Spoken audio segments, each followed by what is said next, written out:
வணக்கம் friends, welcome to Vidya's cooking channel. இன்றைக்கி நான் உங்களுக்கு நாடி ஸ்டைலில் மஷ்ரூம் பிரியாணி ரெசிபி செஞ்சு காமிக்க போகிறேன். இது ரொம்பவே அருமையான ஒரு பிரியாணிங்க. இங்கே நான் எல்லா பொருட்களும் எடுத்து ரெடி பண்ணி வச்சுருக்கேன். எல்லா பொருட்கள் என்னென்ன ரெடி பண்ணியிருக்கேன் எல்லாமே வந்து description box below this video இருக்கும். நான் முன்கூட்டியே என்னென்ன தயார் பண்ணோம் எல்லாமே உங்களுக்கு நான் டீட்டெயில்டாக பிளாக் போஸ்ட்டில் போஸ்ட் பண்ணியிருக்கேன். ஸோ எல்லா லிங்க்ஸுமே description box below this video இருக்கும். இந்த பொருட்கள் மெஷர்மெண்ட்ஸ் எல்லாமே description box below this video இருக்கும். ஸோ நீங்கள் வரி பண்ணவே தேவையில்லை. I card above this video நீங்கள் கிளிக் பண்ணிங்கன்னா டைரெக்டாக என்னோடய ப்ளாகுக்கு விசிட் பண்ணலாம். இப்போ நம்ம ஒரு ரெசிபிக்குள்ளே போகலாம். மிதமான தீயில் வந்து ஒரு கடாயை காய வச்சுருக்காங்க.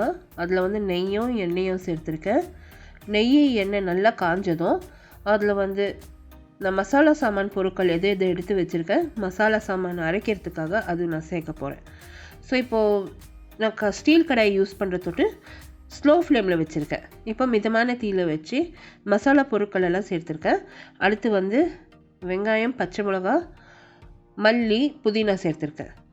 இத்தனையும் வந்து வதக்க போகிறேன். வெங்காயம் வந்து கொஞ்சமாக வதங்கினா போதும், ஏன்னா நம்ம விழுத அரைக்க போகிறோம். இதுதான் மசாலா பேஸ்ட்டு.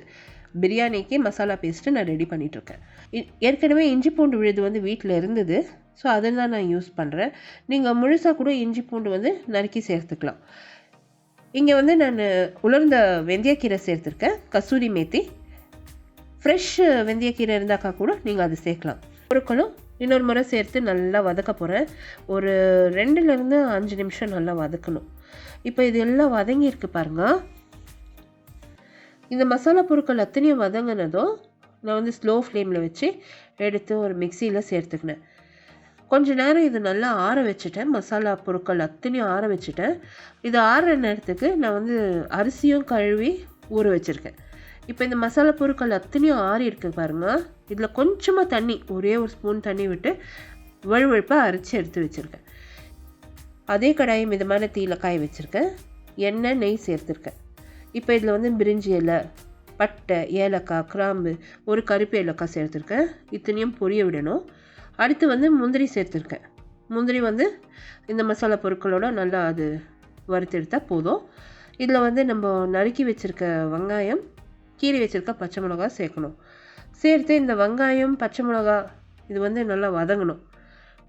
எப்படி நம்ம ஒரு பிரியாணி பண்ணுறதுக்காக ஒரு லைட்டாக பொன்னிறம் கலர் வர வரைக்கும் வதக்குவோம், அது வரைக்கும் நம்ம வதக்கணும். இப்போ வெங்காயம் நல்லா வதங்கியிருக்கு பாருங்கள். இதில் வந்து நான் பட்டாணி சேர்த்துருக்கேன். இந்த பட்டாணி வேக வைக்கிறதுக்காக நான் வந்து ஒரு அரை கிளாஸ் அளவுக்கு தண்ணி விட்டு இந்த பட்டாணியை வேக வச்சுக்கிறேன். வெங்காயமும் நல்லா வெந்துடும். இப்போ பட்டாணி நல்லா வேக வச்சுக்கிறேன். இங்கே பாருங்கள், பட்டாணி நல்லா வெந்திருக்கு. இப்போ இதில் வந்து 1/4 கிளாஸ் அளவுக்கு தண்ணி இருக்குது. இப்போ கன்ஃபியூஸ் ஆகவே வேணாம். நம்ம வந்து ரைஸ் சேர்க்கணும், அரிசி சேர்க்கணும். நான் வந்து ஜீரக சம்பா அரிசி தான் யூஸ் பண்ண போகிறேன். அரிசி சேர்க்கறதுக்கு முன்னாடி நான் கொஞ்சம் கொஞ்சமாக இந்த பிரியாணி மசாலா பேஸ்ட்டு நான் தயார் பண்ணி வச்சுருக்கிறது சேர்த்து நல்லா வதக்கிட்டு இருக்கேன். அந்த பட்டாணியோட ஒரே மொத்தமாக சேர்க்காதீங்க, சேர்த்திங்கன்னா காரமாக இருக்கும். ஸோ கொஞ்சம் கொஞ்சமாக சேர்த்து நீங்கள் அரிசி சேர்த்த பாடு கூட நீங்கள் வந்து மசாலா சேர்த்துக்கலாம். இப்போ அரிசி வந்து ஊறிருக்கு, நல்லா வடிகட்டி அரிசி சேர்த்துருக்கேன். பிரியாணி மசாலா பேஸ்ட்டும் சேர்த்துருக்கேன். இப்போ நம்ம அந்த அரிசியை வந்து பிரியாணி மசாலா பேஸ்ட்டோடு கலக்கணும். தேவைக்கேற்ப உப்பு சேர்த்துருக்கேன். எத்தனையும் நல்லா கலந்து நீங்கள் இதில் வந்து அந்த பிரியாணி மசாலா பேஸ்ட்டு அரிசி சேர்த்த பாடு கூட சேர்க்கலாம். ஏன்னா டேஸ்ட் பார்த்து நீங்கள் அதுக்கு தகுந்த மாதிரி சேர்த்துக்கலாம். இப்போ நான் இதில் வந்து மஷ்ரூம் சேர்த்துருக்காங்க. அந்த 1 கிளாஸ் அரிசிக்கு வந்து 1.5 கிளாஸு தண்ணி விட போகிறேன். எப்போவுமே நீங்கள் வந்து பட்டன் மஷ்ரூம்ஸ் ஆகட்டும், ஆயிஸ்டர் மஷ்ரூம்ஸ் ஆகட்டும், 1/2 கிலோ மஷ்ரூம் எடுத்திங்கன்னா 300 கிராம் அளவுக்கு அரிசி சேர்த்துக்கலாம். தண்ணி விட்டுருக்கேன். இந்நேரத்துக்கு நீங்கள் மசாலா பேஸ்ட் தேவைப்பட்டால் சேர்த்துக்கோங்க. எலுமிச்சம்பழம் சாறு சேர்த்துக்கோங்க. எல்லாத்தையும் ஒரு முறை நல்லா கலந்துட்டு டேஸ்ட்டு பாருங்கள். தேவைப்பட்டால் நீங்கள் பிரியாணி பேஸ்ட் சேர்த்துக்கலாம்.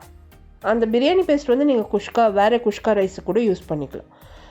ஸோ இப்போ பாருங்கள், நல்லா இந்த சாதம் கலந்து மூடி போட்டு ஸ்லோ ஃப்ளேமில் 20 நிமிஷத்துக்கு இந்த பிரியாணியை வேக வைக்கணும். ஸ்லோ ஃப்ளேமில் 20 நிமிஷம் நீங்கள் மூடி போட்டு வேக வச்சிங்கன்னா திறக்கவே கூடாது. நடுவில் 20 நிமிஷம் ஆனதும் மூடி திறந்து பார்த்தீங்கன்னா பர்ஃபெக்டாக உங்களுக்கு பிரியாணி ரெடி ஆகிடும். இப்போ நீங்கள் இதில் வந்து மேலே நெய் சேர்த்து இன்னும் ஒரு 2 நிமிஷத்துக்கு மூடி போட்டு விடுங்க. ஸ்லோ ஃப்ளேமில், ஆன மட்டுக்கும் ஸ்லோ ஃப்ளேமில் வேக வைங்க. இப்போ இங்கே பிரியாணி ரெடி ஆயிடுச்சு. அடுப்பிலிருந்து இறக்கி இது நான் வந்து சுட சுட பரிமாற போகிறேங்க. எவ்வளோ அருமையாக வந்திருக்கு பாருங்கள். அந்த அரிசி பொல பொலன்னு வந்திருக்கு, ரொம்பவே நல்லாயிருக்கு. ரொம்ப அருமையான மஷ்ரூம் பிரியாணி ரெடி ஆயிடுச்சு. ஸோ கண்டிப்பாக ட்ரை பண்ணுங்கள். எல்லா பொருட்களோட measurements, detail blog post, Instagram, Facebook, Twitter links எல்லாமே வந்து description box below this video இருக்கும். I card above this video நீங்கள் கிளிக் பண்ணிங்கன்னா என்னோடய பிளாகுக்கு டைரெக்ட் ஆகும். மஷ்ரூம் பிரியாணியை வந்து சர்விங் பிளேட்டில் சர்வ் பண்ணியாச்சுங்க. ட்ரை பண்ணிவிட்டு உங்களோட கமெண்ட்ஸ் எல்லாம் போஸ்ட் பண்ணுங்கள். இந்த வீடியோ ரெசிபி நீங்கள் பார்த்து என்ஜாய் பண்ணிங்கன்னா லைக், காமெண்ட் அண்ட் ஷேர் பண்ணுங்கள். கண்டிப்பாக என்னோடய சேனலுக்கு சப்ஸ்கிரைப் பண்ணுங்கள். உங்களை அடுத்த புதிய ரெசிபியோடு நான் மறுபடியும் சந்திக்கும் வரை, this is Vidya Lakshmi. Thank you so much for வாட்சிங். பை.